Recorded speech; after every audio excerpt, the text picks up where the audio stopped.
నల్గొండ జిల్లా అనుముల మండలం కొత్తపల్లి గ్రామానికి సంబంధించిన 25 కుటుంబాలు కాంగ్రెస్ పార్టీని వీడి ఎమ్మెల్యే నోముల భగత్ సమక్షంలో బీఆర్ఎస్ పార్టీలో చేరారు.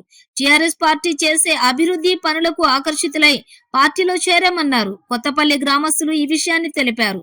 ఎమ్మెల్యే నోముల భగత్ మాట్లాడుతూ కేసీఆర్ ప్రభుత్వం వచ్చిన తర్వాతే గ్రామంలోని సీసీ రోడ్లు, డ్రైనేజీ వ్యవస్థ అంతా కూడా బాగుందన్నారు. బీఆర్ఎస్ పార్టీని వీడి కాంగ్రెస్ పార్టీలోకి వెళ్లిన వారు మరలా తిరిగి బీఆర్ఎస్ పార్టీలోకి చేరడం శుభసూచకమన్నారు ఎమ్మెల్యే భగత్.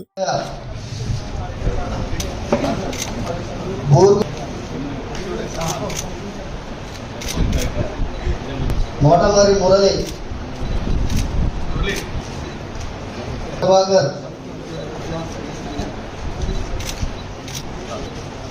నామ మహేష్, అశోక్,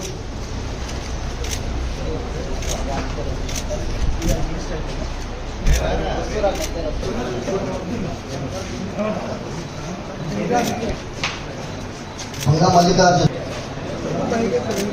మేదర్ శివ,